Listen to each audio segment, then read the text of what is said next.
Muy buenas tardes, muy buenas noches a todos y a todas. Quiero darles la más cordial bienvenida a esta presentación del libro Autonomía y Autogobierno en la América Diversa, que tenemos el gusto, el agrado de compartir con ustedes. Soy Pablo Ortiz, les hablo desde Quito, Ecuador.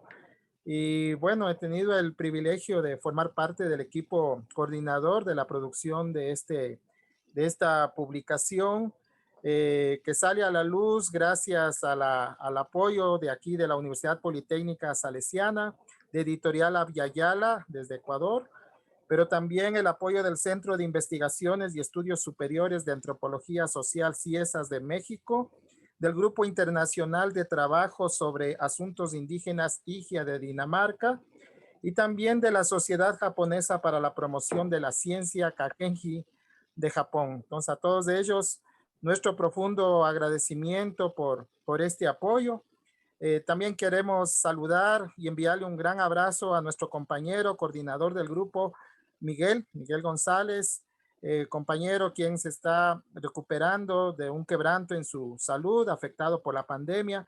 Allá en Toronto, Miguel, te mandamos un fuerte abrazo y nuestro deseo de pronta recuperación de parte de todos quienes estamos esta tarde aquí. Y pues bueno, llegó el día de presentar el libro, este voluminoso libro de casi 700 páginas, que en realidad es un esfuerzo compartido, es un trabajo colectivo y que tiene antecedentes, se remonta por lo menos al 2005, cuando nos conocimos entre algunos de quienes estamos hasta ahora en Toronto, en un evento justamente sobre autonomías indígenas. Habíamos intercambiado ya algunos avances, productos de investigaciones, de recorridos, de acompañamientos justamente a este largo caminar en la lucha de los pueblos indígenas de América, desde Canadá hasta el Cono Sur. Entonces, producto de ese encuentro que tuvimos en la Universidad de York, habíamos generado este primer trabajo, Autonomía a Debate, ¿no? Autogobierno indígena y Estado plurinacional en América Latina, que justamente nos hablaba o nos procuraba este acercamiento y este debate sobre la problemática, la demanda de autonomía de los pueblos indígenas, que no solamente remiten a esa especificidad, sino a las relaciones mismas con los estados nacionales, y también implica a otros grupos, a otros pueblos excluidos, los pueblos afrodescendientes, la población campesina, ¿no? Y en ese, digamos, contexto está en debate la idea misma de Estado, ¿no? Y que constituye en definitiva, o constituía ya desde entonces, centro de nuestras preocupaciones y un reto para todos los países de nuestra América, especialmente acá en América Latina, ¿no? Posteriormente, hemos estado procurando actualizar nuestros trabajos, continuando con estas grandes líneas de investigación. Y ahora tenemos el libro Autonomías y Autogobierno en la América Diversa, donde hemos coordinado bajo la dirección de Miguel González, también el apoyo de Araceli Burguet Cali Mayor, de José Marimán, de Ritsuko Funaki. Este trabajo donde hay varios aportes y los compañeros van a explicar en detalle también ya los contenidos y el alcance de la obra, ¿no? En este libro básicamente hemos concebido a la autonomía como una variedad de prácticas, de procesos y de mecanismos de autogobernanza a través de las cuales se expresan y se dotan de sentido los derechos inherentes y las aspiraciones soberanas de los pueblos indígenas y afrodescendientes alrededor del mundo, ¿no?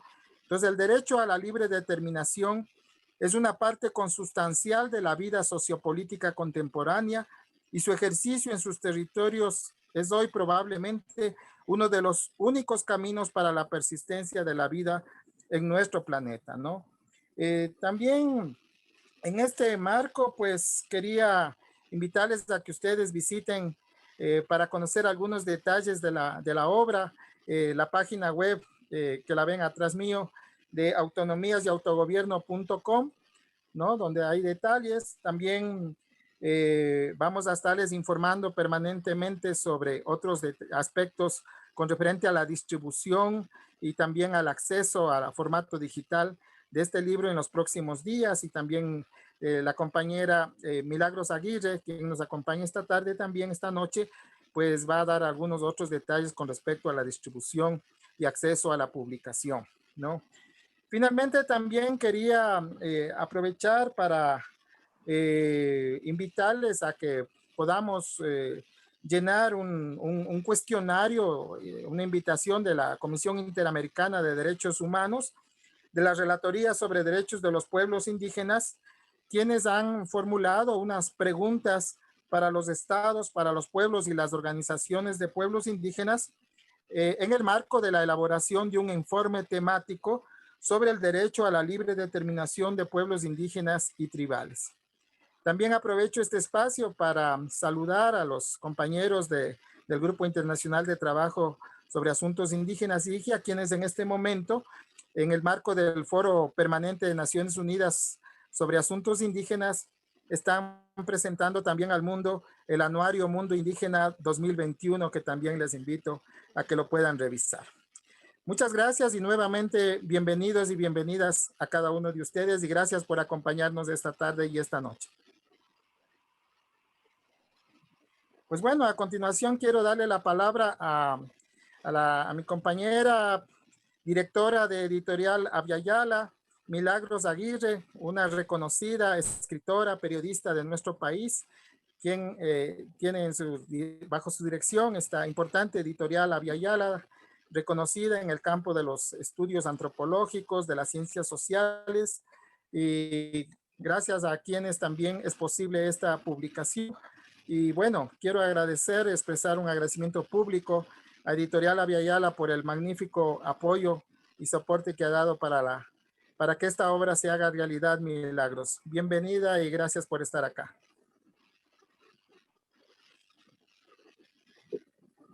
Sí. Milagros, te estamos escuchando. El micrófono. Ya, listo, Milagros. Yo creo que ya lo puedes activar. Solo voy a hacer una pausa rápido para quienes se han integrado. Hay disponibilidad para los angloparlantes de traducción de intérpretes en inglés. Debajo tienen un icono de un mundo donde pueden seleccionar el canal de inglés si quieren escucharlo en inglés. Si quieren escuchar todo en su idioma original, lo dejamos apagado o desactivado. Y si quieren escucharlo en español, podemos poner ahí la opción español. Solamente eso. Gracias. Ahora sí, Milagros, listo, ya te escuchamos.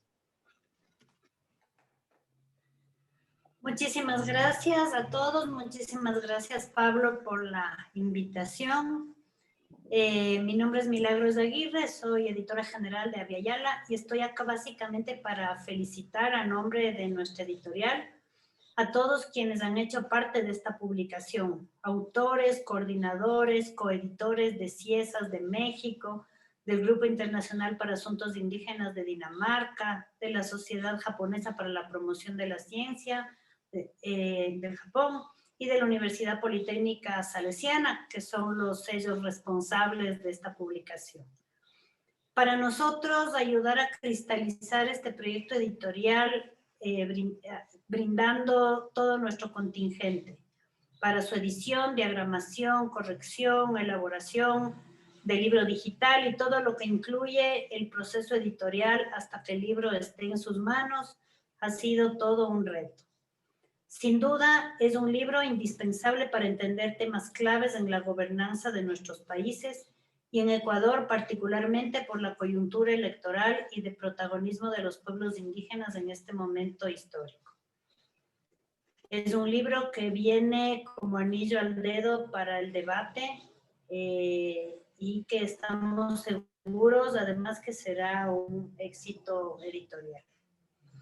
Estamos muy gustosos de tener el libro en nuestra librería y colaborar en la distribución del mismo, tanto en nuestra librería, en nuestra página web, en plataformas con las que estamos trabajando en temas de impresión bajo demanda, ha sido ya puesto ahí, y también en publicaciones virtuales.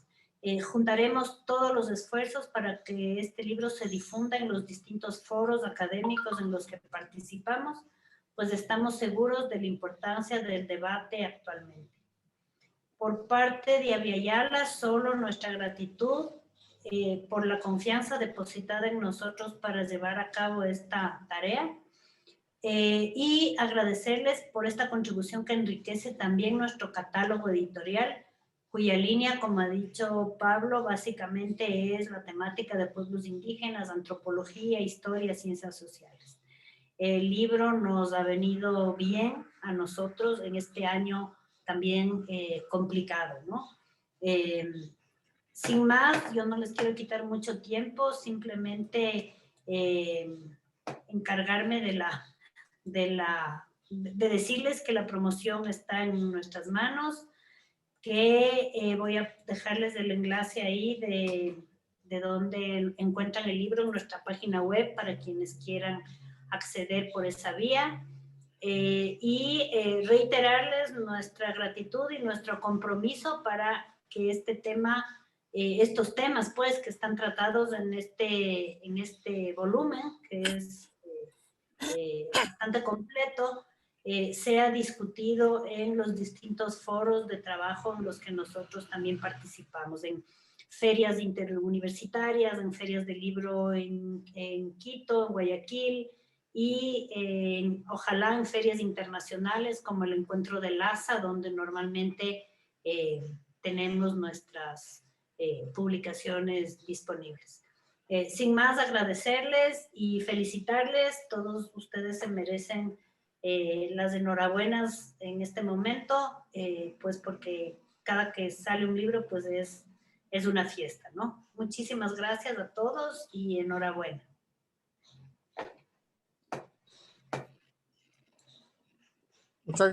muchas gracias, Milagros.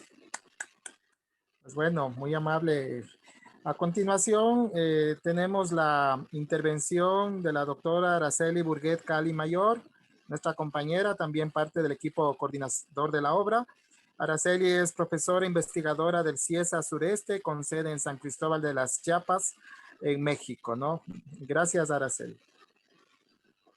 Bueno, pues muchísimas gracias. Efectivamente, es una fiesta este volumen para celebrar.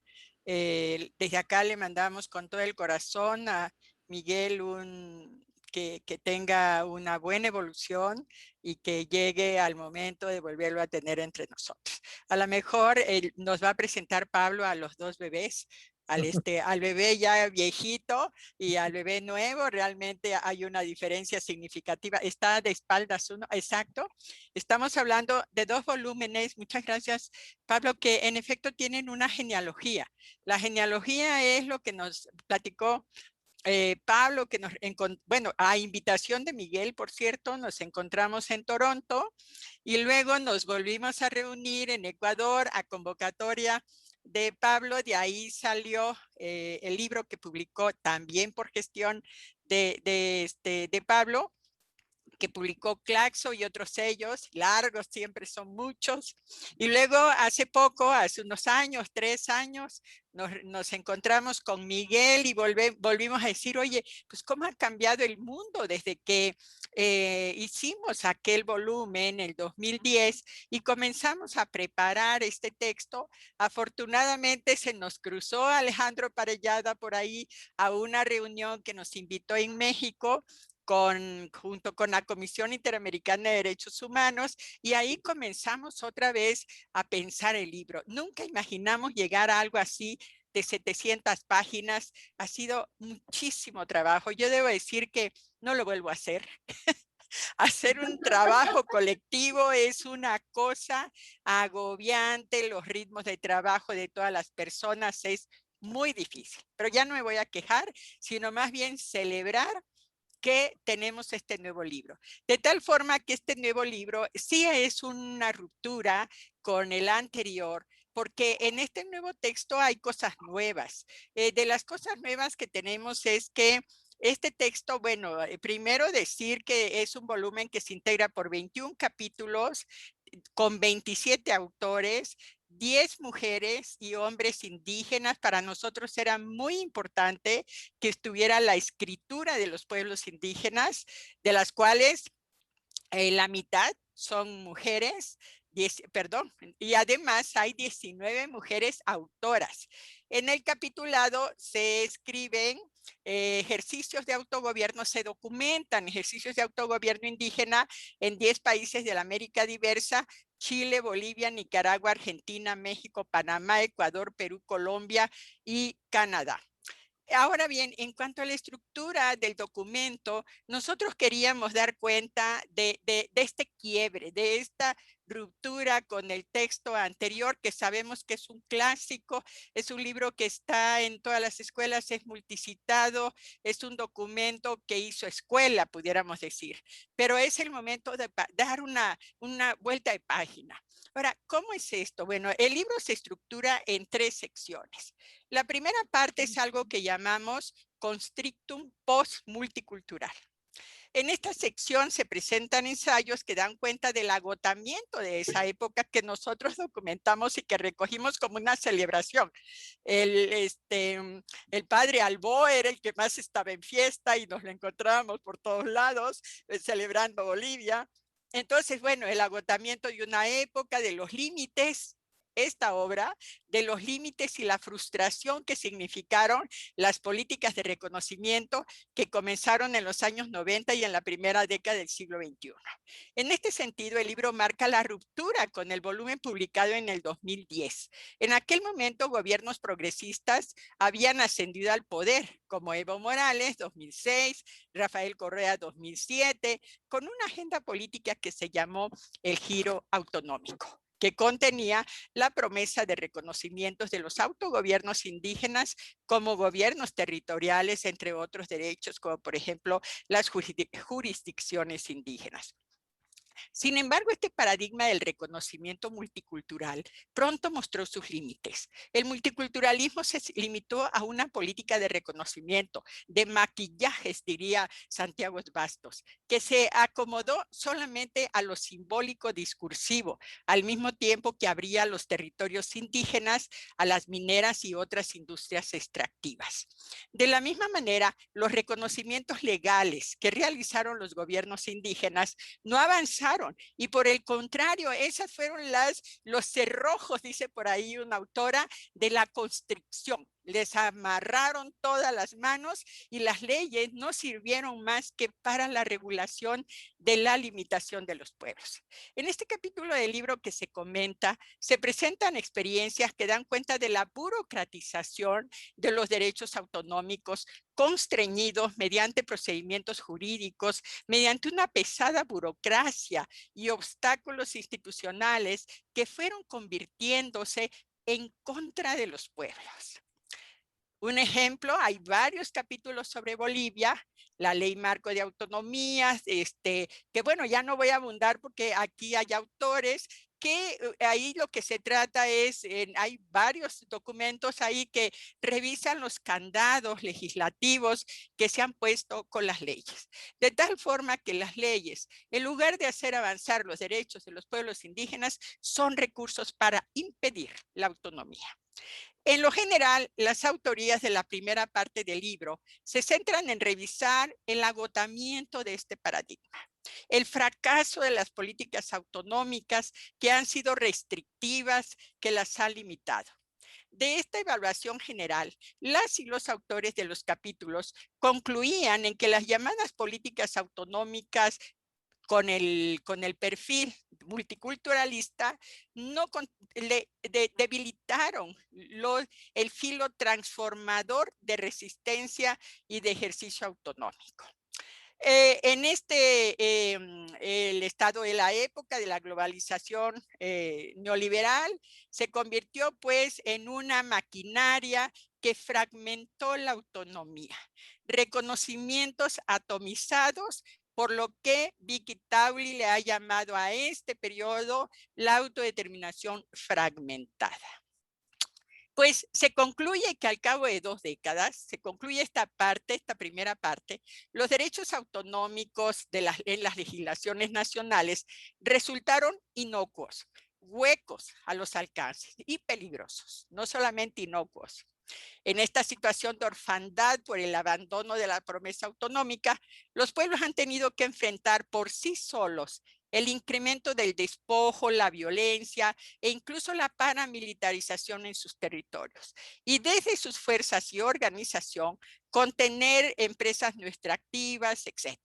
Termino esta parte que es realmente muy bonita.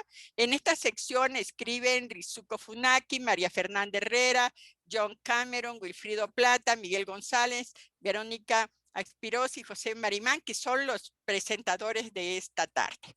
Ahora, la segunda parte del libro se titula Grietas, recuperar lo perdido y reconstituir. En esta sección, los capítulos recuperan las propuestas de resistencia frente a este Estado neoliberal, neocolonial y postmulticulturalista, para hacer valer los derechos ya conquistados.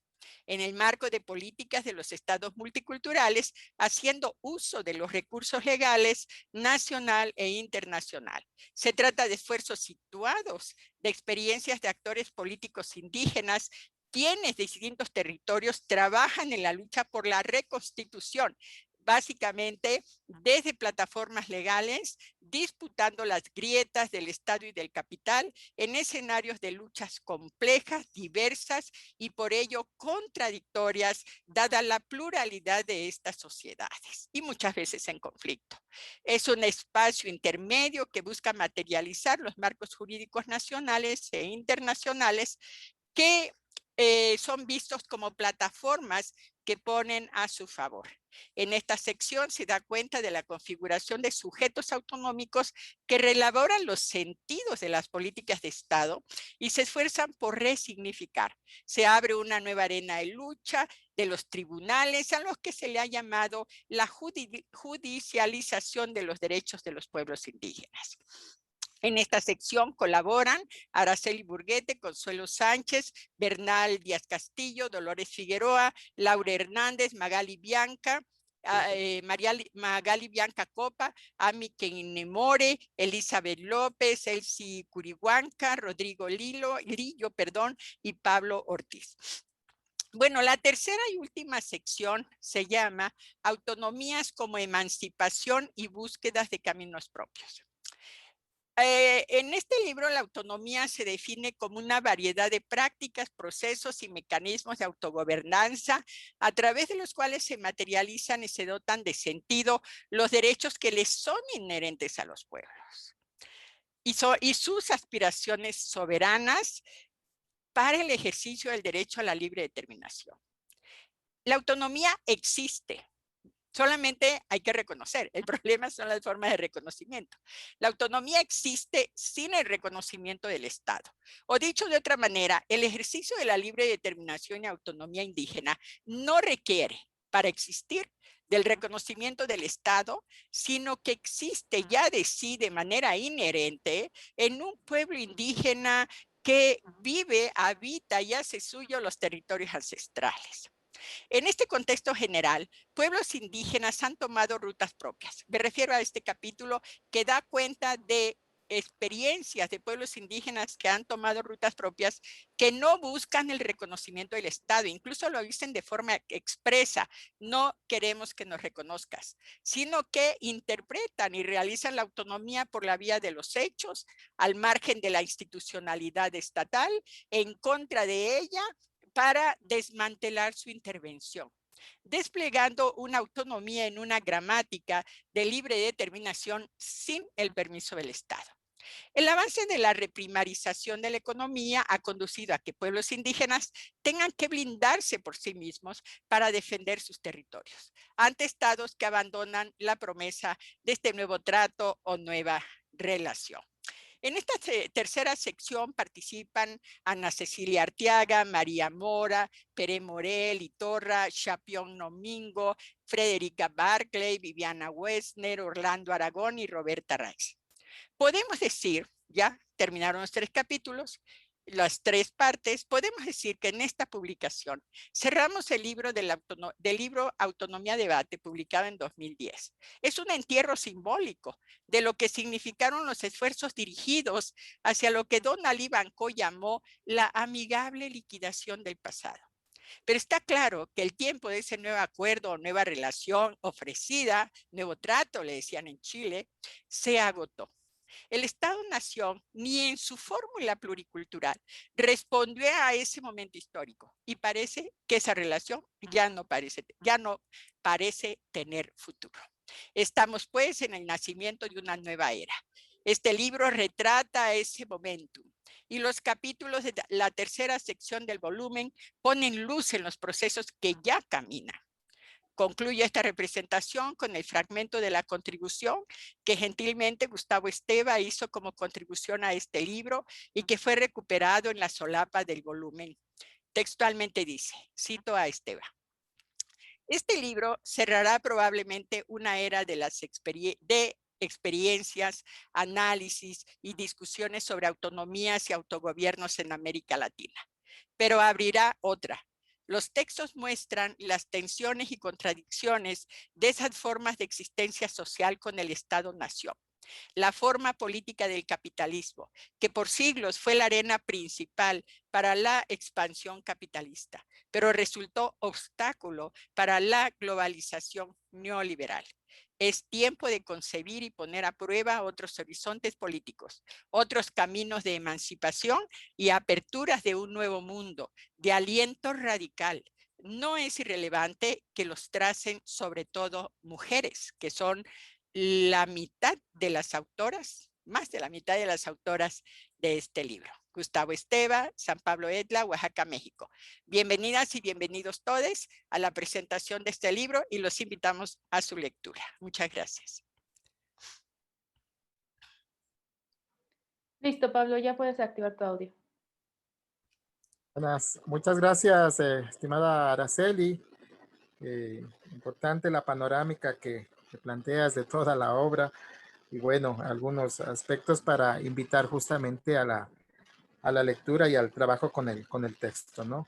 Bueno, a continuación le quiero dar la palabra a nuestro compañero, el doctor José Marimán, doctor en Ciencias Políticas, educador, historiador, vinculado al pueblo mapuche, investigador del Centro de Estudios Rumtum de Chile. Gracias, José, y tienes la palabra. José, vamos a estar de este lado avisándote del tiempo, solo para que sepas cuando nos estemos acercando a los 10 minutos y para que tengas conciencia de eso, ¿ok? Todo bien, pero solo para que lo sepas. Ok, gracias a Paulo, gracias a todos los que se han reunido hoy en este evento. Disculpen si me escuchan toser, pero estoy un poco enfermo. Mari Compuche, buenas tardes a todos. Good afternoon, everyone. Me corresponde en esta breve intervención aludir a méritos de esta obra, concentrado en la sección primera del libro, denominada Construction Post-Multicultural, que reúne 6 artículos o capítulos. Dado que esos 6 trabajos comprenden casi 190 páginas, esto es un libro en sí mismo, esta intervención hará referencia a esos trabajos de manera simbólica. En otras palabras, en 10 minutos no puedo más que contarle algunas impresiones de conjunto a manera de estimularlos a ustedes a que lean, ¿no?, los trabajos reunidos en estos textos. Yo soy autor de uno de los trabajos incluidos en esta sección. Hablo allí de las posibilidades de lograr autogobierno, autonomía para los mapuches en Chile, en una coyuntura política muy particular por la que atraviesa el país y que tras la simbología y las consignas de los manifestantes del estallido social en curso desde fines del 2019, ha hecho soñar a algunos con la idea de que el momento para alcanzar el pluralismo etnonacional con autogobierno indígena en Chile podría haber llegado. No obstante, debo declarar, mi escrito no muestra evidencia de tal optimismo. Lo que se discute en él son causales que limitan el avance en esa dirección. Causas que para el caso mapuche tienen relación con un conjunto de ideas y acciones políticas de parte de las élites de la nación estatal y dominante, los chilenos, tanto como de las élites de su contraparte, la nación o el pueblo mapuche. Me refiero, en el primer caso, a una apertura tenue y bajo presión del momento político de esas élites a un multiculturalismo restringido por un nacionalismo de carácter estatal decimonónico que todavía asume que puede construir un Estado-nación, borrando de la memoria colectiva de los miembros de las naciones subjuzgadas su identidad nacional, para convertirlas en una masa indiferenciada de ciudadanos, pero que, por sus propias políticas de malos incentivos, racistas y supremacistas, terminan avivando una confrontación etnonacional antes que mitigarla. Mientras que de parte de la élite de la nación dominada, los mapuches, la incapacidad de sobreponer intereses generales y estratégicos de nacionalidad oprimida, por sobre liderazgos personales, machistas, el culto mitológico al guerrero jamás vencido, por ejemplo, y mesiánicos, o bien de agrupaciones pequeñas, como los LOF o comunidades, me refiero a agrupaciones de parientes y cercanos, o etnogremiales monotemáticas, por ejemplo, organizaciones con énfasis exclusivamente en reivindicaciones económicas o bien culturales, ¿no? Impiden una acción unitaria, concentrada e incuestionablemente masiva en términos de movilización y fuerza social política. Tengan en mente que los mapuches son casi 2 millones de personas, facilitando que desde el poder la élite de la nación estatal encuentren aliados a quienes cooptar, sobornar, lo que llamamos de común indios amigos o permitidos, a cambio de validación de sus políticas de statu quo. La historia del desencuentro político Estado chileno, nación mapuche, transita ese derrotero. Yo no veo que cambie, no cuantitativamente, digo cualitativamente, en esta coyuntura. Pero bueno, ustedes ya podrán leer lo mío con mayor tranquilidad. Lo que importa aquí es contarles resumidamente y en menos de 10 minutos un par de reflexiones que me provoca leer los artículos de esta primera sección. En primer lugar, y teniendo en mente el ambiente de discusión que se ha abierto en Chile con el acuerdo de sacar adelante una nueva constitución, que en el deseo colectivo se espera abra el país una democracia más inclusiva, tolerante y con respeto a todas las diversidades, incluidas las etnonacionales, yo noto que el país se sumerge, entre otros temas, en una disyuntiva que podría resultar un falso dilema para las pretensiones de autogobierno o autonomía de los mapuches. Me refiero a que, una de las discusiones que ronda el ambiente y las mentes de los involucrados en este proceso constituyente es si el país debe avanzar hacia el federalismo o solo moverse un poco hacia formas más descentralizadas de organización política. A todo esto debo decirles que Chile, según sus cientistas sociales, es uno de los países más centralistas del mundo, más unitario y centralista del mundo, el segundo después de Corea, dicen algunos. Luego de leer mi capítulo y el de la Lamián Verónica Alpirós sobre los mapuches en Argentina, un país federal, por tanto políticamente descentralizado, advierto que para una comunidad nacional repartida en ambos países como los mapuches, ni el hipercentralizado Chile, ni el federalismo argentino son la respuesta en exclusividad, en inclusividad política, con pertinencia étnica y empoderamiento político para los mapuches. En otras palabras, si bien hay casos en que unitarismo, centralista y federalismo contienen comunidades étnicamente diferenciadas y políticamente empoderadas en su interior, Panamá, unitaria con sus comarcas gunas, por ejemplo, en contraste con Canadá federal y su Nunavut. Los casos chilenos y argentinos nos vienen a decir que las fórmulas autonómicas al interior de ciertos estados no están garantizadas por el carácter en sí mismo del ordenamiento político administrativo que adoptan, sino que por el proceso o procesos internos a cada país de carácter más bien histórico-político. Me refiero a luchas por el poder y conquistas políticas en su interior. ¿Qué quiero implicar con esto? Nada más ni nada menos que los constituyentes mapuches que participarán en ese proceso constituyente deberían pensárselo 2 veces antes de apoyar a ciegas cualquiera de estas opciones de ordenamiento de Estado, solo porque sí, o bajo premisas deslumbrantes pero elementales en contenido. Las demandas autonomistas por empoderamiento político territorial bajo la forma de autogobierno deben estar acordadas, redactadas de manera visible, manifiesta, notoria en cada propuesta de articulado para una nueva constitución. Si se ha de avanzar a ese propósito, caso contrario, no pasará nada.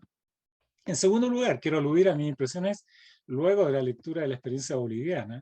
Debo decir que ellas me ponen en alerta sobre cuestiones que a la distancia y en base a generalizaciones sobre esa experiencia política se tienden a idealizar.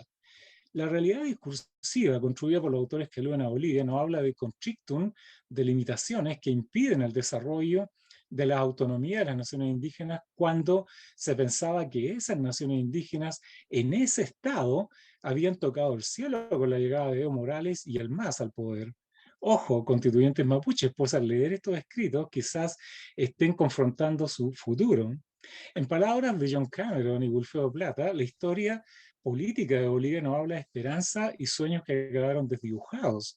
¿Por qué tanto John como Wilfredo y también María Fernanda Herrera nos retratan una Bolivia atrapada en un entramado burocrático de leyes que, lejos de obedecer a la impericia de quienes la ejecutan, evidencia manipulaciones e intenciones de resguardar la centralidad o el control de parte de la élite boliviana del MAS, que al final del día, y pese a adherir al discurso de la plurinacionalidad, no comparten la mirada liberadora y descolonizadora de los pueblos, naciones o juzgados, ni menos darle acceso a la riqueza material que existe en sus territorios y de la cual el Estado se apropió en otros tiempos.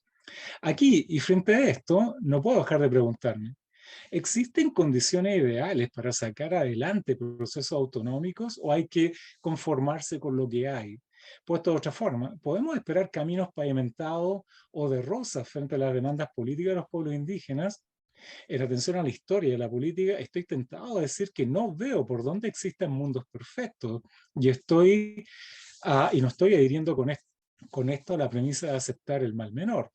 Cada país o estado vive sus propios procesos, dilemas en el marco de sus culturas políticas y, por cierto, lo que en base a su carácter nacional colectivo claman, luchan y se inmolan por derechos de pueblo, de naciones, difícilmente pueden aspirar a ver salidas a sus demandas en forma prístina.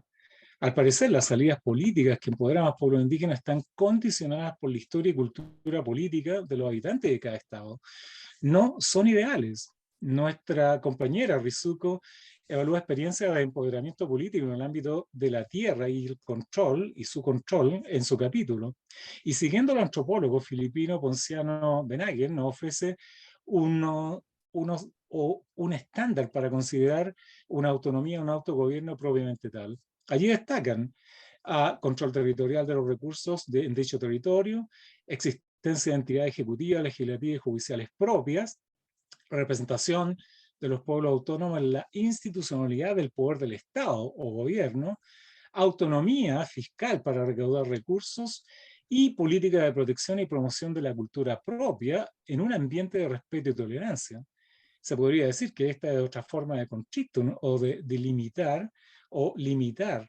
No obstante, vale preguntar cuáles son las formas propias y no occidentales de organización política a lo que se alude bastante, digamos, en estos trabajos sobre Bolivia. Y aterrizando a la pregunta al Estado de Chile, en el caso mapuche, ¿cuáles son las formas propias y no occidentales de organización política en el caso mapuche, cuando han pasado 5 siglos de contacto con los no mapuche y varios de ellos en condiciones de subordinados? Además, ¿cuáles son más genuinamente mapuches si nos atenemos a que hay una historia política mapuche antes de la llegada de los incas, que no conocemos? Luego, antes de la llegada de los europeos, que tampoco conocemos mucho, y posteriormente con los europeos ya en interrelación y con el Estado chileno una vez creado. En este último caso, historia política de rearticulación en un escenario de expoliación territorial, relocalización en producciones de sobrevivencia e incorporación en calidad de individuos ciudadanos al país, en que los préstamos culturales en términos de organización política han hecho su camino desde finales del siglo XIX, bajo la forma de etnogremialismo o etnosindicalismo. Algunas de esas historias políticas son más genuinamente mapuche, por cierto, mientras más lejos vamos atrás en el tiempo, pero aún así, ¿no? ¿Cuál de ellas es la que debemos reivindicar, ¿no? Como nuestro pasado político? ¿No será que aquí hay un debate que abordar en términos de asumir que las construcciones de autogobierno hay que hacerlas en contextos presentes y de mundo real, en que el poder y la fuerza común está del lado del otro, y en tanto que tal, no esperar demasiado a que se cumplan nuestros mejores sueños? Confieso que esta cuestión me perturba.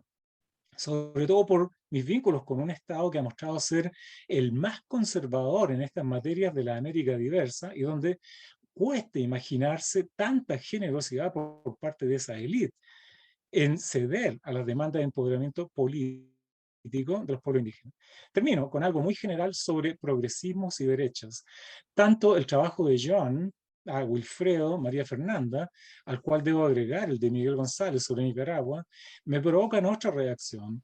Y esa tiene que ver con quiénes son nuestros aliados, la izquierda o el progresismo de derecha. Ambos se disputan, ¿no?, a los mapuches hoy día, digamos, en el proceso constituyente.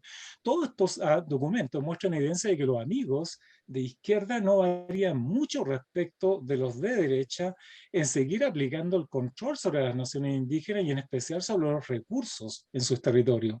Lo que lleva a pensar que no se puede dejar en manos de rentores la solución a nuestros problemas de empoderamiento político. Aquí me pongo la camiseta de los pueblos indígenas de las cuales formo parte, ¿no? Yo creo que aquí hay una discusión que hay que desarrollar, que yo no voy a ir más profundo en ella por razones de tiempo, pero que es necesario también hacer y que se está haciendo de alguna manera en Chile. Por tiempo, entonces, voy a dejar mi presentación hasta aquí, pero no sin antes insistir en invitarlos a todos ustedes a leer este libro. Estoy seguro que ustedes generarán muchas más reacciones de las que yo menciono aquí, y hacer eso es un aporte al conocimiento, pero además a la lucha de los pueblos indígenas por el autogobierno. Chalpú, gracias. Muchísimas gracias, José, muy amable. Gracias. Bueno, a continuación vamos a dar inicio a algo así como un pequeño foro temático con varios de los autores que nos acompañan esta tarde, ¿no?, y noche. Quiero darle la bienvenida y la palabra a nuestra compañera, la doctora Ritsuko Funaki, de la Universidad de Chuo, allá en Tokio. Buenos días, me imagino, Ritsuko, contigo y bienvenida. Pues Ritsuko, cada uno va a presentarse más bien una ligera presentación de los compañeros y luego pues tienen los 6 minutos para poder exponer su temática. Entonces te dejo la palabra, Ritsuko, y bienvenida. Muchas gracias. Ritsuko, me parece que ibas a compartir pantalla, entonces indícame si puedes hacerlo, si no para apoyarte aquí. Sí. Ok, voy a...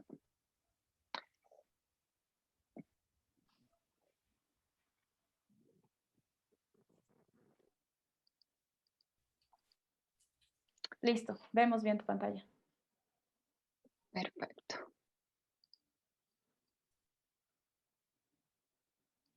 ¿Sí me escuchan? Sí, Ritsuko, perfecto. Bueno, buenas tardes. Aquí donde estoy hablando en Japón es mañana. Pero, buenas tardes. Mi nombre es Ritsuko Funaki. Ritsu significa derecho o justo y ko significa niño o niña. Así que mi nombre significa niña justa, aunque ya soy adulta. Y bueno, muchas gracias por esta oportunidad de compartir mi capítulo, mi estudio. Se trata de la brecha de implementación sobre los derechos de los pueblos indígenas a las tierras y territorios en América Latina en casi 3 décadas. Por cierto, soy politóloga, especialmente de política comparada. Así que, como sabemos, en estas 3 décadas, en la región americana hubo un avance significativo en el reconocimiento de los derechos de los pueblos indígenas. Y aún así, sabemos también muy bien que existe una gran brecha entre ese avance significativo con la realidad en la práctica. Y por eso el propósito de mi estudio es primero examinar el tamaño de esa brecha en los, tomamos 10 países legalmente o constitucionalmente más avanzado en los derechos de los pueblos indígenas. Y para después indagar los factores que hayan influenciado después de examinar, captar cuán grande las brechas en las distintos países, podemos preguntar esa diferencia de dónde viene. Eso fue mi motivo del estudio. Y, perdón, ¿cómo puedo? Ok. Sí, como se puede imaginar, metodológicamente es muy complicado saber la situación de la brecha, de la implementación de los derechos de los pueblos indígenas. Por eso lo que intenté hacer es tratar de captar la situación a través de los documentos publicados oficialmente al nivel internacional. Primera fuente son de los comentarios de la Comisión de Expertos de la OIT concernientes a la aplicación de convenio 169, y también segunda fuente era los reportes de los relatores especiales de los derechos humanos de los pueblos indígenas. Son el relator Rodolfo Stavenhagen, el relator James Anaya, relatora Victoria Tauri Corpus.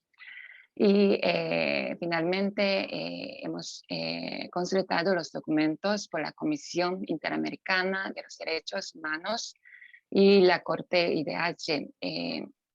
Los documentos que en relativo a los derechos a las tierras y territorios para los pueblos indígenas.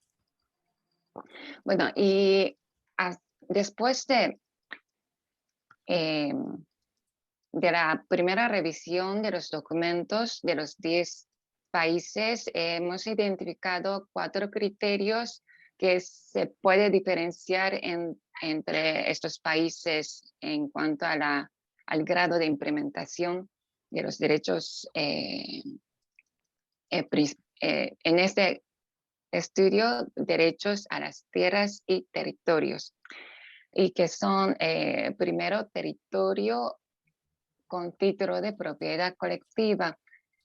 Básicamente son la superficie territorial indígena con título de propiedad que tiene cada país y calculada por persona. Ese punto de calcular por persona es algo nuevo o algo no es normal, pero para poder comparar la envergadura de la cantidad de tierra para comparar en distintos países de tamaños distintos, la población de distintos grados. Bueno, el tercer criterio es seguridad ante invasión. Se refiere, he consultado básicamente qué tipo de medidas para contener la invasión cuando exista violación de esos derechos, medidas tomadas por los gobiernos, si fueron eficientes o no tomaron ninguna medida. Y después, como tercer criterio, seguridad ante desalojos y desplazamientos. A través de los documentos hemos identificado que pueden constatar las frecuencias documentadas de las incidencias de desalojos, desplazamientos forzosos. Por eso hemos utilizado ese dato para diferenciar el grado de la situación. Y finalmente verificamos qué está pasando con el derecho a ser consultado sobre los recursos naturales que existen en las tierras que tradicionalmente ocupan los pueblos indígenas.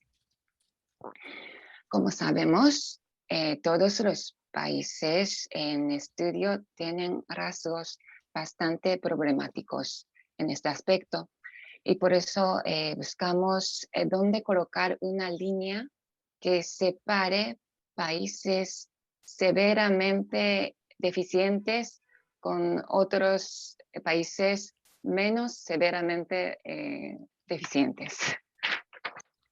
Y bueno, aquí podemos ver los resultados, el resultado final de ese análisis. Podemos ver que Guatemala es el país con el mayor tamaño de brecha en la aplicación de derechos de los pueblos indígenas y le sigue Venezuela y México. Y desde abajo son los países con los menores brechas que tienen según los datos ya publicados oficialmente. Son Bolivia y Panamá y después sigue Panamá y Perú con el mismo nivel.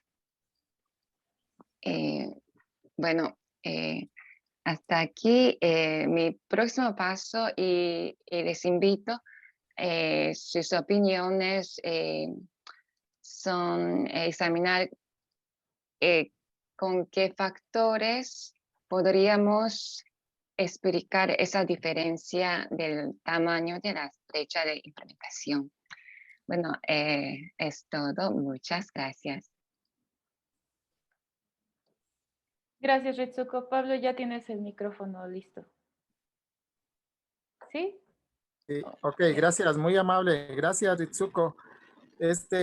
Nos han pedido, compañero Wilfredo y John, por un tema de acceso a la conexión desde Bolivia, un poquito alterar ligeramente con el permiso de los demás compañeros y compañeras que estaban programados. Vamos a alterar un poquito este orden de presentación para poder contar con Wilfredo, ¿no? Wilfredo Plata y John Cameron, quienes nos van a referir a su capítulo sobre autonomía indígena en Bolivia. Gracias, John, y gracias, Wilfredo. Así que les doy la palabra a ustedes. Wilfredo, John, les doy activar su audio nuevamente y activar su pantalla. Dame un segundo. Wilfredo, ¿puedes activar ya tu audio? Sí, ¿verdad? Sí, gracias. Vas a compartir tu pantalla, ¿verdad, Wilfredo? Sí, ok, de acuerdo. Ahora ya lo puedes hacer. Listo. John, también te activo a ti el audio en caso de que vayas a intervenir. ¿Nos dices si ya nos escuchas? Listo, bien. Un segundito, por favor. Sí, claro. Ok. Parece que puedo hablar, pero no puedo iniciar el video. A ver, dame un segundo. ¿Puedes intentar ahora?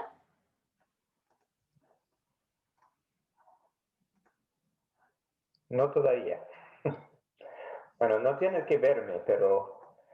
Ahora te permito tu cámara, no te preocupes.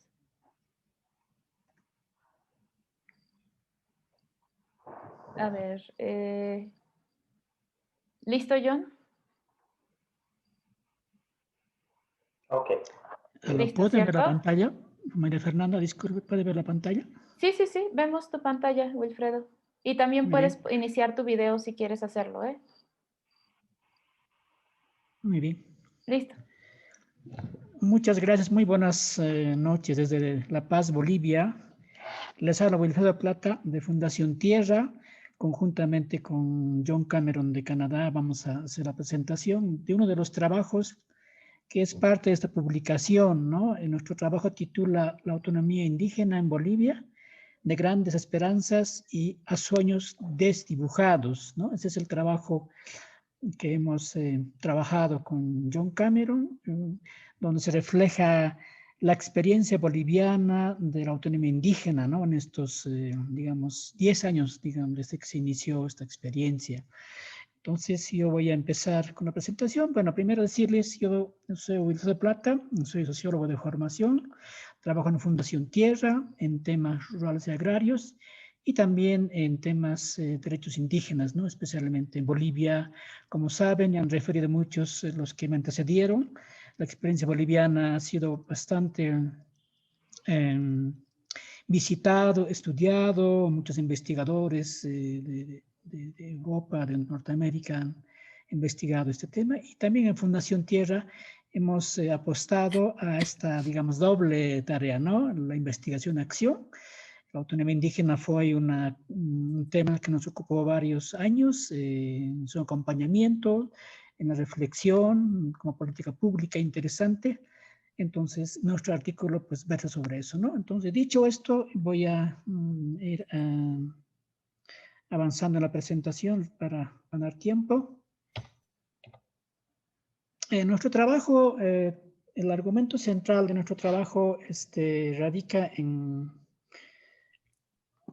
decir que la autonomía indígena en Bolivia empezó como grandes esperanzas, como política pública, ¿no? Sin embargo, esta, digamos, esperanza de aplicar una política pública basada en la democracia comunitaria ha ido un poco cayendo debido a las regulaciones burocráticas que han limitado, ¿no? Seriamente la posibilidad de la autonomía indígena en Bolivia, ¿no? Entonces también que los que antecedieron ya han mencionado esto, es un poco el contexto en el cual se ha desarrollado la experiencia boliviana de la autonomía indígena. En esta presentación queremos compartir 4 temas básicamente. Uno que tiene que ver con elementos básicos del marco legal, ¿no? De la autonomía indígena en Bolivia. Segundo, limitaciones más serias que se han presentado. Un tercer tema es por qué el gobierno de Bolivia no apoya la autonomía indígena. Y por último, parte de las conclusiones y reflexiones, queremos presentar nuevos temas de investigación sobre la autonomía indígena en Bolivia. Sabemos que esto ha sido por la burocracia, todo eso, paralizado, digamos que no avanza la autonomía indígena en Bolivia, pero ¿cuál es el nuevo escenario? ¿Cuáles son los nuevos temas? ¿Cuáles son los nuevos tópicos que se pueden presentar? Ese es el, digamos, el contexto, ¿no? Que queremos compartir. Como saben, en Bolivia en 2010 se ha aprobado un ley marco de autonomías, que es el que rige la autonomía indígena en su aplicación, ¿no? Entonces, ahí es un poco el contraste de que los pueblos indígenas tenían digamos, una esperanza grande, ¿no? De que esta política pública se aplique y que pues sea parte de la democracia en Bolivia, ¿no? Y los actores de esta autonomía indígena básicamente eran los pueblos indígenas, tierras altas de Bolivia, ¿no? Para empezar, y como verán, eso ha variado hoy en día. Al final vamos a decir dónde está, digamos, el foco de poder, digamos, de lo indígena, de lo campesino en Bolivia hoy en día. El concepto de indígena originario campesino es que rige la autonomía indígena. Se refiere a que en Bolivia hay 3, digamos, formas de entender a un segmento poblacional, que es lo indígena, originario y campesino. Lo indígena, digamos, más ubicado en tierras bajas de Bolivia, y Santa Cruz, Beni, Pando. Lo originario más, digamos, representa a la región más andina de Bolivia, tierras altas, ¿no? Digamos La Paz, Oruro, Potosí. Y lo campesino, que hoy en día tiene mucha preponderancia, esto es lo campesino, el edío, que es, digamos, la gente que está en los valles, ¿no? Y también la gente que ha migrado y han conformado las comunidades interculturales, que hoy en día tienen mucha preponderancia, ¿no? Entonces, esto es un otro, digamos, como concepto, la indígena, el campesino es el marco, es el sujeto de la autonomía indígena. Muchos municipios en el altiplano de Bolivia tenían una experiencia previa, que es lo municipal, ¿no? Entonces, lo municipal ha marcado mucha, digamos, importancia en Bolivia, porque desde el 1994 se ha aplicado en los municipios de Bolivia, y los municipios los sujetos, las organizaciones se han apropiado de digamos, del municipio como una instancia de implementación de política pública, ¿no? Con presupuesto y todo, ¿no? Sin embargo, podemos dar cuenta, digamos, cuál es el avance actual de la autonomía indígena en Bolivia, digamos, si queremos en números, ¿no? Tenemos 3 municipios, ¿no? Y más un TIOC, que serían 4, que efectivamente están en funcionamiento, ¿no? Habían iniciado 12, después 11 y ha ido variando, pero en resumen, solo 4 entidades autonómicas reconocidas por el Estado hoy en día en Bolivia, después de ese sueño tan grande que había antes, ¿no? Representa el 1% de la población indígena en Bolivia. Esa es, digamos, la población que está implicada en esos 4 autonomías indígenas, ¿no? Actualmente hay 17 municipios y territorios indígenas que están en distintos niveles de avance, ¿no? De trámite burocrático de la autonomía indígena. Entonces, en resumen, pues eso es un poco en grandes números, ¿no? Que podemos compartir. ¿Cuáles eran, digamos, en sentido general, las fortalezas, ¿no? Recursos naturales no renovables. Entonces, con eso creo que tocamos una de las contradicciones principales de la autonomía indígena en casi todos los países. Por un lado, tenemos los derechos de los pueblos indígenas de gobernar sus territorios ancestrales. Por el otro lado, el interés del Estado en controlar los recursos naturales no renovables. Con eso paso los últimos segundos a Wilfredo para concluir. Sí, es la última lámina. Muchas gracias, por favor, un minuto.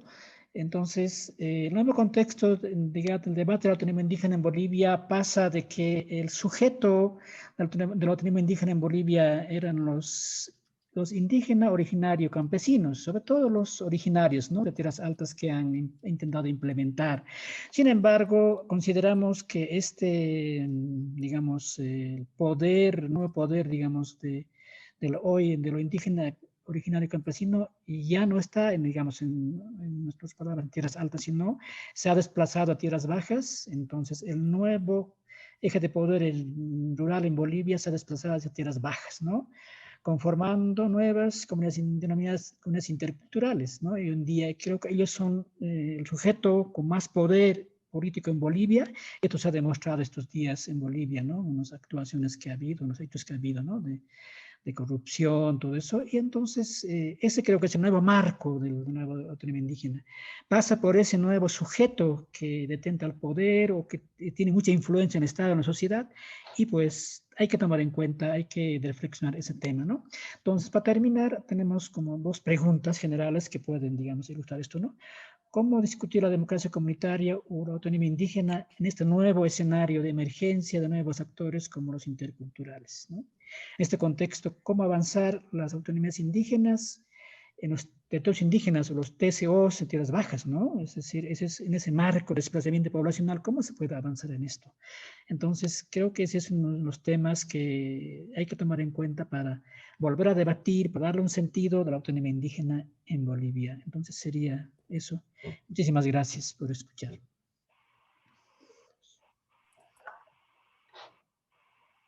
Muchas gracias, Wilfredo. ¿Puedes dejar de compartir tu pantalla, por favor? De acuerdo. Muchas gracias. Listo, Pablo, ya tienes tu micrófono abierto. Gracias. ¿Listo? Sí, tal vez, John, ¿querías agregar alguna cosa más, John? Listo, John, ya puedes activar tu audio. Ok, ¿me escuchas? Sí. Sí. No, creo que está bien. Le paso la palabra a ustedes, los otros ponentes. Muy amable de tu parte, John. Ahora sí, volvemos a retomar nuestra intervenciones. Tenemos el gusto de contar con Dale Sambo Duroc, presidenta del Consejo disculpen un segundito. Ay, se me fue. Del Consejo Circumpolar Inuit, ¿no? Y le damos la más cordial bienvenida. Muchas gracias. Raúl, ya puedes reactivar tu audio. Ya tienes permiso para reactivar tu audio. Indícanos si puedes. First of all, Muy bien. Y ya tienes permiso también para iniciar tu video. A ver si quieres hacerlo. I don't have a PowerPoint presentation, so it's just myself. De acuerdo. Mhm. Ok. De Great. cualquier forma, si quieres poner tu video, ya puedes hacerlo. Si no, no hay problema. It should Iniciar be tu on. cámara. Ok, bien. Thank you.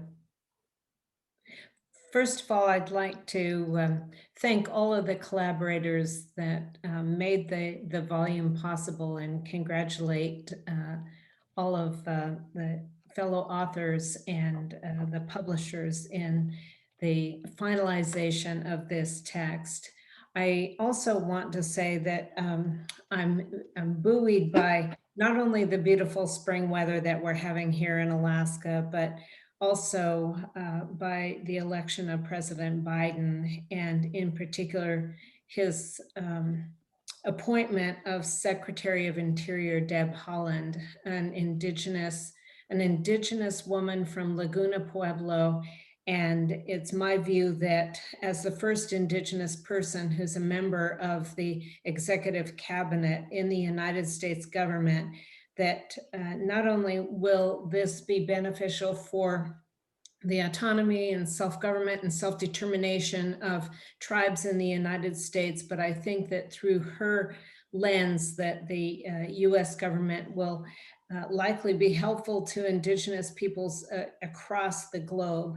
I'm also buoyed by the recent election in Greenland and a new political party that has risen to the position of majority in the government in Greenland. As many may know, this is a very extraordinary opportunity for indigenous peoples to begin seriously defining a pathway toward independence. So I'm really pleased to share that news with everyone. For the launch of the volume, I wanted to reiterate some of the items that I covered in the chapter that I contributed, and then give a little bit of an update on some of the more recent activities. Because there's been a persistent challenge to the status of the UN Declaration on the Rights of Indigenous Peoples by governments near and far, I think it's really important to underscore the conclusions of the International Law Association's Committee on the Rights of Indigenous Peoples, and particularly their 2012 recommendations and conclusions about the fact that states must comply with their obligations consistent with customary and conventional international law to recognize, respect, protect, fulfill, and promote the right of indigenous peoples to self-determination, which is conceived as the right to decide their political status and to determine what their future will be in compliance with the relevant rules of international law and the principle of equality and non-discrimination.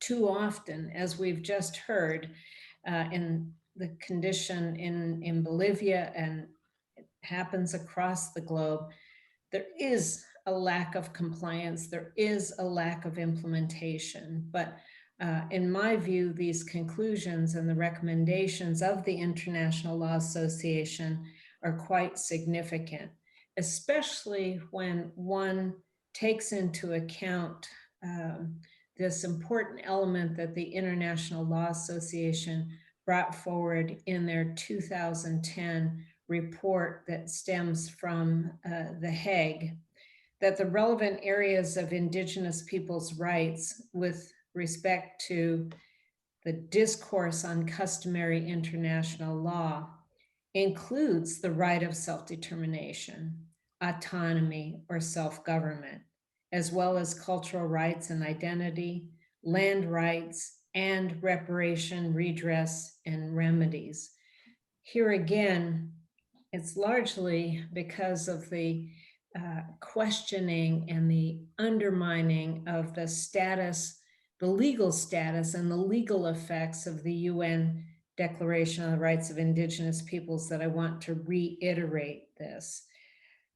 There are oftentimes inaccuracies put forward by governments. Even as late as last week, I heard government refer to the UN Declaration as an aspirational instrument. But if we look at the UN Declaration on the Rights of Indigenous Peoples, which explicitly affirms the right of Indigenous peoples to self-determination, as well as their the right of Indigenous peoples to autonomy and self-government, it has to be understood that all of the elements affirming the right of self-determination cannot mean that Indigenous self-determination can only be exercised within the parameters of Article 4 and internal affairs of Indigenous peoples.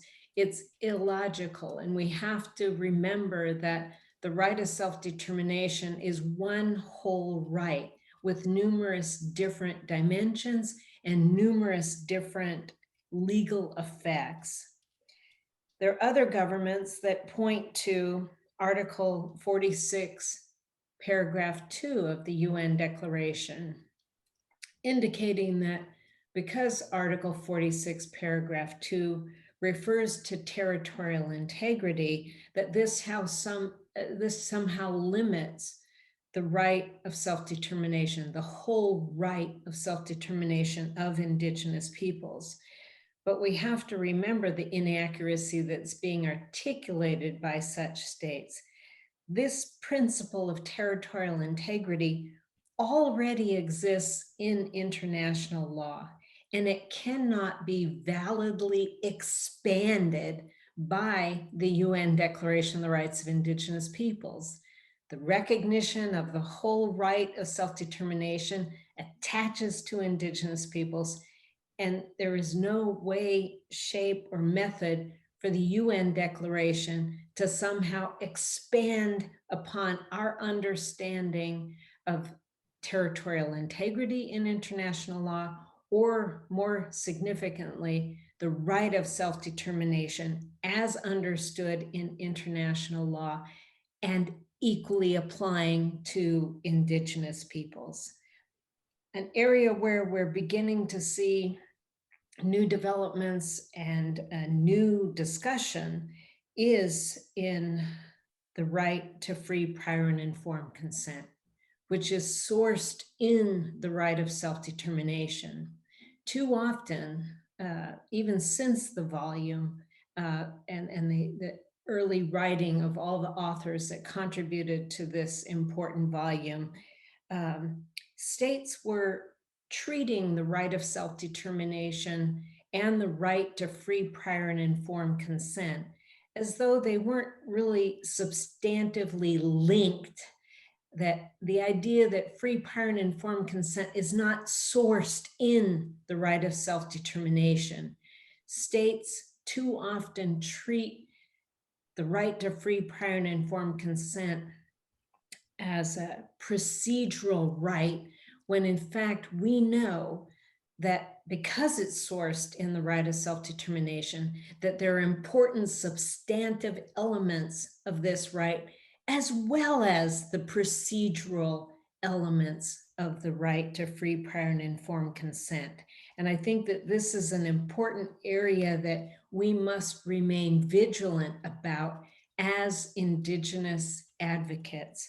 And in terms of myself, I think all of us as Indigenous persons, we're born into advocacy, and advocacy at every possible level, at the micro level, at the macro level, largely because of the world that we've been born into as Indigenous individuals and as members of Indigenous communities, really at the hands of colonial forces that have defined and described the content of their relations without an accurate understanding of our inherent or pre-existing rights as distinct peoples, and certainly distinct from the states that have grown up around us. The final comments that I want to say are related to the foundational rights that the International Law Association outlined in their first Committee on the Rights of Indigenous Peoples, but more significantly, that they underscored in the second committee, which was entitled The Implementation of the Rights of Indigenous Peoples, with an emphasis upon lands, territories, and resources. The International Law Association adopted the most recent report of this committee on the implementation of the rights of Indigenous peoples and its conclusions and recommendations. And it will come as no surprise to most of you that one of the conclusions is the stunning lack of implementation of the rights of Indigenous peoples. But more significantly, they began to enunciate important elements of the exercise of the right of free, prior, and informed consent in relation to projects, developments, extractive industries, and so forth, in relation to the use, control, and ownership of the lands, territories, and resources of Indigenous peoples. So I invite the participants in this gathering to seek out a copy of that report and review the numerous case studies that went into creating the final report and its conclusions and recommendations. The final comment that I want to make is, again, that we have to remain vigilant about the rights that have been affirmed in the various different instruments, not only the UN Declaration on the Rights of Indigenous Peoples, but also the ILO Convention number 169 and the American Declaration on the Rights of Indigenous Peoples of the OAS. This trilogy of human rights instruments specific to Indigenous peoples, though they lack full implementation, are critical to us. One reason why I underscore this is because we're seeing a dynamic of the problematic issue of local communities being advanced by states that are solely working to diminish the rights affirmed in these instruments.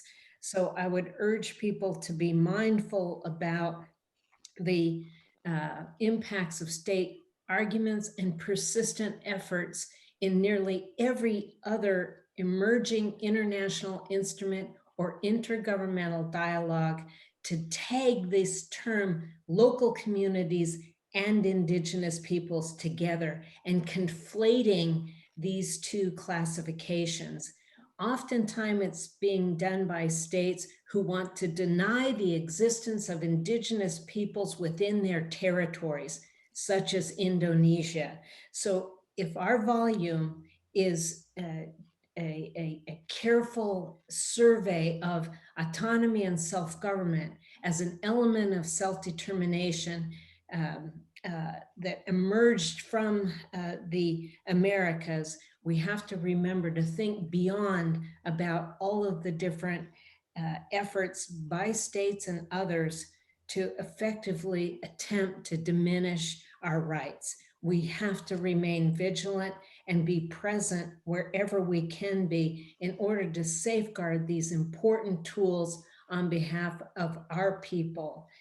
Finally, I look forward to what the volume will trigger, and just simply want to congratulate everyone that made a contribution, and in particular, the women and the men of Indigenous descent that have raised their voices through this writing. So, Kuyanak, thank you. Muchísimas gracias, Dalí, muy importantes aportes, ¿no? Ahora quiero dar la palabra y agradecer también la presencia de María Fernanda Herrera, quien nos va a exponer, a referir a su capítulo sobre la Ley Marco de Autonomía y Descentralización para las autoridades indígenas y originarias campesinas, ¿no? Te doy la palabra, María Fernanda, y bienvenida. Hola, muchas gracias, Pablo. Antes que todo, quiero saludar a todos aquellos que han participado en la construcción de este libro. Me siento de verdad muy honrada en poder participar y espero que mi aporte sea leído en la colectividad, con una mirada de reunión, para que todos podamos enriquecernos con las visiones que todos tenemos de nuestra querida América Latina. Sobre lo que escribí, tiene que ver con una investigación mayor, cuya pregunta era simplemente ¿por qué en Bolivia todos saben cómo desarrolló en el 2009, ¿no?, su nueva constitución, cómo en Bolivia se desarrollan las autonomías indígenas originarias campesinas, y la investigación que yo quería hacer era ver por qué en una, que era Charagua, los comunitarios votan porque sí, quieren ser autónomos, y en un tiempo similar, no en paralelo, en el altiplano, en Totoramarca, los comunarios dicen que no quieren ser autónomos y se quedan como municipalidad. Ese era el gran objetivo de la investigación mayor, y me di cuenta que para entender el tema de la ejecución autonómica era necesario investigar sobre el protocolo de acción que tenía cada una de las formas para poder llegar a ser autonomía. Y no me quedó otra que entrar al tema de la Constitución del 2009 y la Ley Marco de Autonomía y Descentralización. A partir de eso, escribo este artículo titulado Ley Marco de Autonomía y Descentralización, normatividad autonómica o restricción institucional. Bueno, ¿por qué estudiar la Constitución para entender bien el tema autonómico?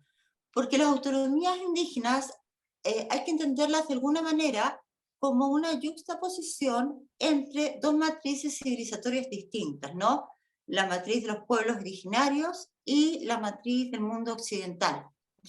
Por lo tanto, una de las formas o limitaciones que tiene esta yuxtaposición no es sino todas las indicaciones constitucionales que en el caso de Bolivia habían sido en cierta manera alardeadas,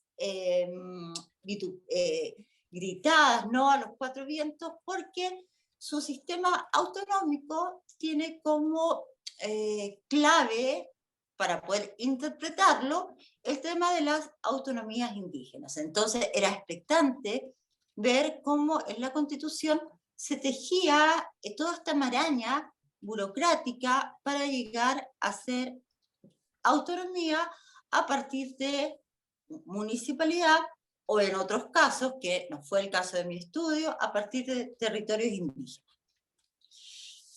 Comienzo la primera parte de mi artículo haciendo un estudio a partir de categorías sociolegislativas, diría yo, ¿no? Porque la mirada más profunda es la mirada sociológica. A partir de los artículos más importantes de la Constitución Política y de los principios sobre los cuales la Constitución se desarrolla, con todo el bloque constitucional que tiene detrás, empiezo a tejer y a estudiar, a investigar cuáles son los artículos más importantes bajo ciertas categorías sociológicas, como estoy diciendo, ¿no? Las categorías propias del mundo indígena: identidad, territorio, etnia y todos los términos o subcategorías involucradas. Y me doy cuenta que la Constitución va dejando mucho margen, mucho espacio a ciertas determinaciones que posteriormente van a ser desarrolladas en la Ley Marco de Autonomía y Descentralización. La primera parte, entonces, del escrito es el estudio constitucional mismo bajo las categorías propias de del mundo indígena. Posteriormente, desarrollo un estudio sobre la Ley Marco de Autonomía y Descentralización y voy viendo cómo poco a poco se va cerrando la Ley Marco, en el sentido de que va limitando a la propia Constitución. Entonces la Ley Marco, en el fondo, es un candado que coloca ciertas restricciones, ciertas exigencias absolutamente burocráticas y descomunales frente a lo que decía la Constitución de Bolivia.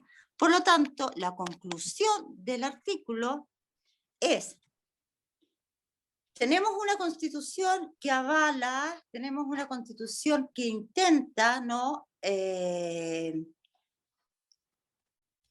intenta dar cuenta del espacio de importancia que tiene el mundo indígena, sobre todo en Bolivia, donde hay 36 etnias reconocidas, pero sin embargo, la Ley Marco de Autonomía y Descentralización, que debería ser un acople y un facilitador para la propia Constitución, resulta posteriormente ser un cerrojo e ir frenando la propia limitación o ejecución de las autonomías indígenas originarias campesinas. Por lo tanto, la lectura que uno puede hacer es, en cierta manera, que toda la algarabía, todas las analogías indígenas que tiene la Constitución boliviana, y en cierta manera, toda esta plurinacionalidad no es sino una nueva forma de que el Estado entendido de una manera republicana, ya no plurinacional, republicana, vuelve a subalternizar a el mundo indígena. Espero que mi contribución sirva un poco, ¿no?, para mirar qué es aquello que empuja y qué es aquello que limita el propio mundo de la Constitución y la ejecución de las autonomías indígenas, para poder superar todos estos procesos que muchas veces quedan en la retórica, pero que en cierta manera son parte, ¿no?, del proceso que estamos viviendo y aprendiendo todos hacia una futura emancipación y reconocimiento verdadero de nuestro mundo indígena. Agradezco mucho el espacio que me han dado y bueno, mucha suerte con el libro y un gran cariño y mucha salud para todos. Muchas gracias.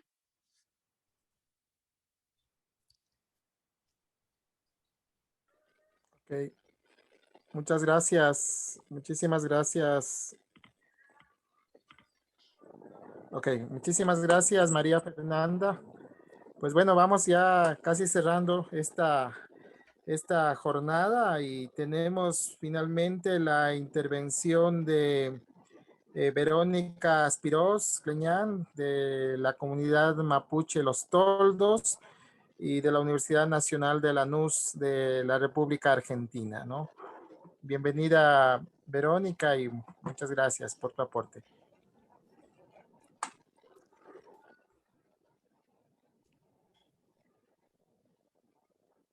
Mai Mai Compuche, Mai Mai Pulamien, Mai Mai Compuñañá, Peumañen, Tufei, Compu, Asche, Aviala, Mapumeu, Chipayu, Rufka, Comezungu. Bueno, espero no aburrirlos porque yo soy la última, también del sur-sur del pensamiento del movimiento indígena en el Aviala, agradecida a Miguel González y a Milamien Pepe Marimán por la invitación, el convite a escribir el sentipensar de las mujeres mapuches en Argentina. Quería presentar, si me habilitan, compartir pantalla. Hice unas 4 o 5 placas sencillitas como para que se entienda, porque en el imaginario del movimiento indígena solamente hay pueblo mapuche del lado de Chile, y parte de la construcción de ese imaginario también, digamos, mapuches en Argentina pareciera que no existimos, así que me permití hacer una presentación para que se pueda ver el territorio mapuche del lado argentino. Ahí está. El capítulo que escribí es Autonomía Mapuche en el Puelmapu. Puelmapu le decimos nosotros al territorio del este de la cordillera de los Andes.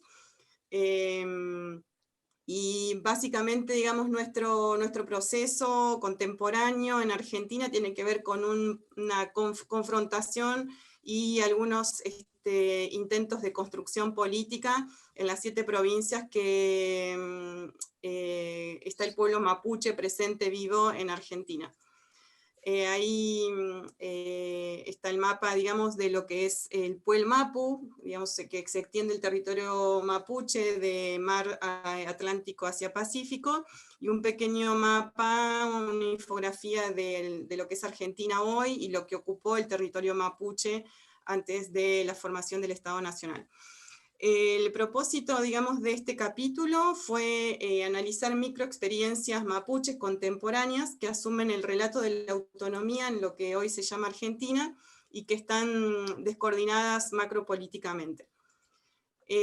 Tuve como 2 preguntas que guiaron mi sentipensar escrito. La primera, nosotros decimos que el puel es donde empieza el pensamiento, donde nace y amanece, entonces la primera pregunta sería, ¿existe en el relato mapuche el deseo de ampliar las fronteras de la democracia procedimental que puje hacia un Estado plurinacional en Argentina? Y la segunda es si podría darse en el Estado federal argentino un reconocimiento de los derechos políticos de la nación mapuche bajo las formas de autogobierno.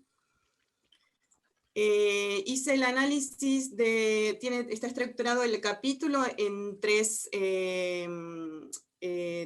digamos, como bloques. El primero es el análisis de los discursos sobre la percepción que la población argentina o la ciudadanía argentina ve a la nación mapuche, al pueblo mapuche y sus ideas sobre la autonomía. La segunda es la descripción de los procesos de remapuchización en las declaraciones públicas de los dirigentes y de las autoridades tradicionales del pueblo mapuche respecto al etnonacionalismo mapuche. Y el tercer bloque sería el análisis del gobierno de Macri entre el 2015 y el 2019 frente a la otredad. Y en este caso la otredad mapuche, que fue estereotipada, fue estigmatizada bajo mapuche, kurdo, negro, iraní, que eran los juicios de valor para nombrar o nominar esa otredad, digamos, surrecta o disruptiva dentro del movimiento indígena en Argentina. Analizo, digamos, 3 provincias argentinas donde hay mucha concentración de pueblo mapuche. Chubut es que el proceso de desaparición de Santiago Maldonado, que es una disputa territorial de una comunidad contra un terrateniente Benetton, y la política de seguridad en interfronteras, Argentina-Chile.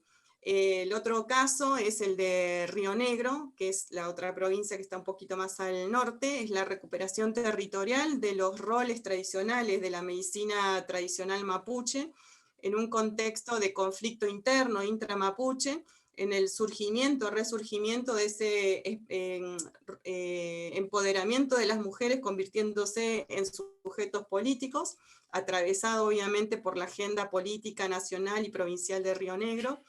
Y la tercera provincia es la provincia de Neuquén, historizando cómo, digamos, ese sector de la población o del pueblo mapuche logra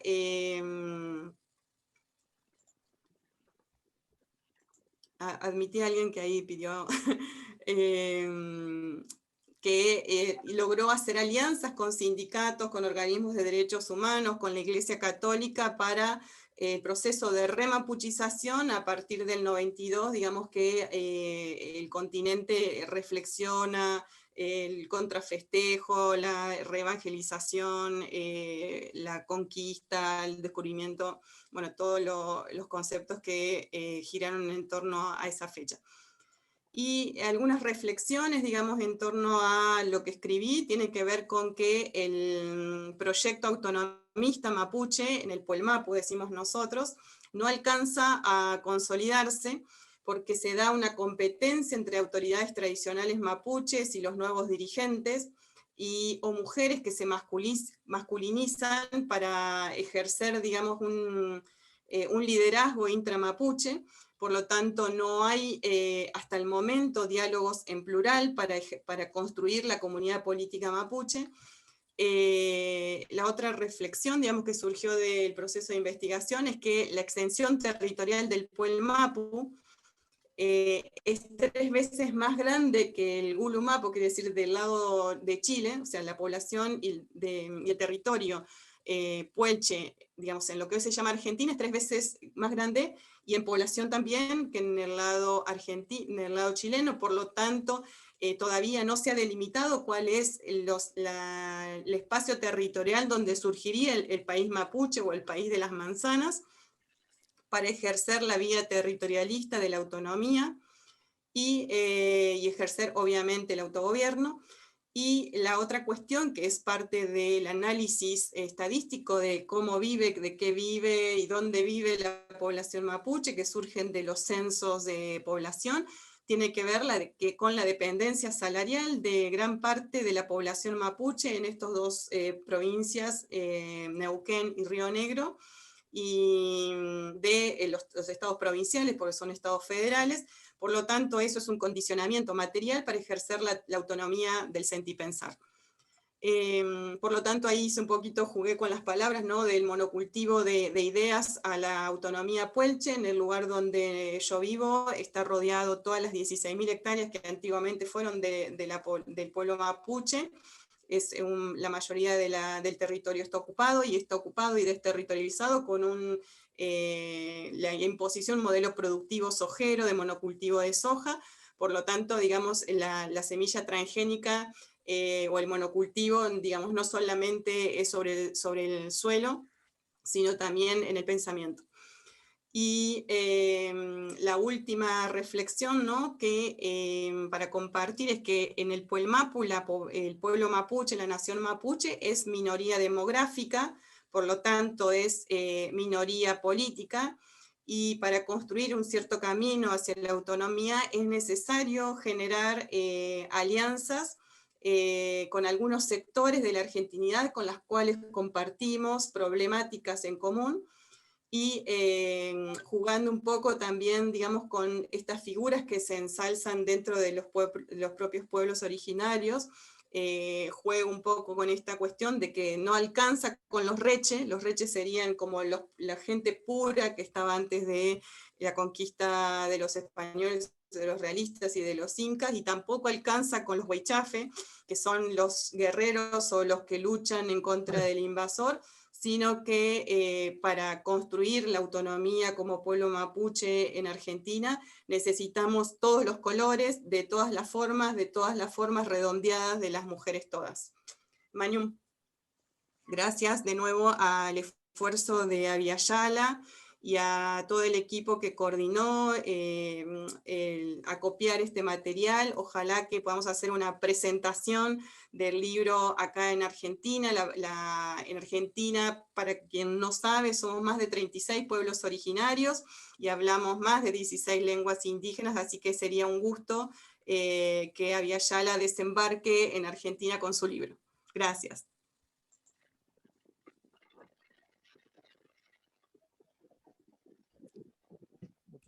Muchísimas gracias, Verónica. Queremos agradecer muchísimo todo tu aporte del capítulo. Pues bueno, y antes ya de ir cerrando, pues obviamente va a quedar el video. Ustedes pueden seguir visitando la página del libro, autonomíasyautogovierno.com. Vamos a tener próximos eventos. Nuestro próximo encuentro vamos a tenerlo el 19 de mayo. Igualmente con otros colegas, compañeros que también van a estar participando. Así que esto recién empieza y estamos realmente muy gustosos y agradecidos del acompañamiento, de su grata presencia durante esta tarde y noche, ¿no? Bueno, a nombre de todo el equipo coordinador, quiero agradecer a las compañeras, a María Fernanda, al equipo de Bien Chicles en México. Un saludo especial también a Alejandro Parellada desde Copenhague, está en la madrugada allá. Y bueno, también a Ritsuko allá ya en el día jueves en Tokio, ¿no? Y a todos ustedes acá en nuestra Abya-Yala, en nuestra América, muchas gracias. Y gracias también por ayudarnos a difundir, a compartir esta obra dentro de la comunidad que acompaña, que se está comprometida en la causa por los derechos de los pueblos indígenas en toda nuestra América. Buenas noches. Muchas gracias. Gracias, buenas noches. Les invitamos a seguirnos en Facebook como Autonomías y Autogobierno, en Twitter también como Autonomías y Autogobierno, igual en Instagram, ahí vamos a estar también difundiendo todos nuestros eventos. Solo agregar eso y que a todos les va a llegar un video de esta presentación. Que tengan buena noche, hasta luego. Buenas noches.